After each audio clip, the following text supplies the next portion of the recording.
Ici, je vais vous faire une petite vidéo d'un résultat d'un entraînement qui s'est déroulé le 31 janvier 2012.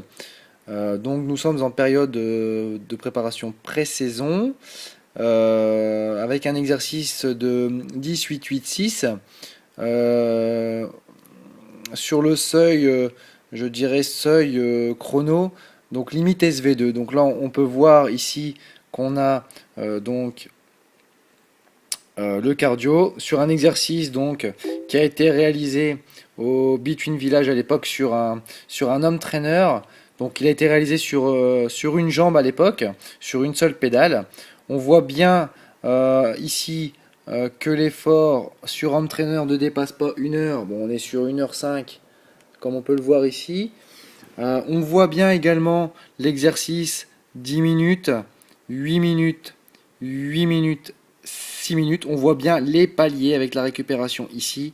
Je ne sais pas si on va le voir, mais on voit bien ici qu'il y a 10 minutes. Donc là, il y a 15-40. Donc l'effort a été commencé à 15 minutes. Donc j'ai 15 minutes d'échauffement. Il s'arrête, donc normalement, il devrait s'arrêter à 25. Donc ici, on s'arrête à 25 avec une bonne récupération avec une chute des pulsations. Ici, on a terminé l'exercice à 154. Faut rappeler que lors de la réunion de lundi, j'avais dit que j'avais un SV2 qui était à 151 ou à 154, je ne sais plus exactement. Donc on est vraiment sur un effort qui est géré.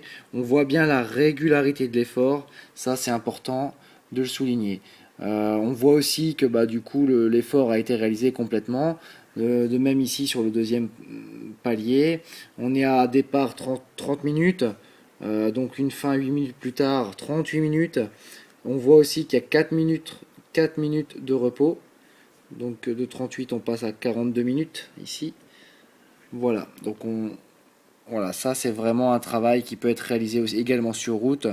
Courant de janvier jusqu'à février. Voilà, on est sur un travail vraiment spécifique, donc on appelle ça 10-8-8-6. Donc là, effectivement, c'est vraiment le début de travail. J'avais chanté une série de 10 minutes plutôt qu'une de 8. Voilà.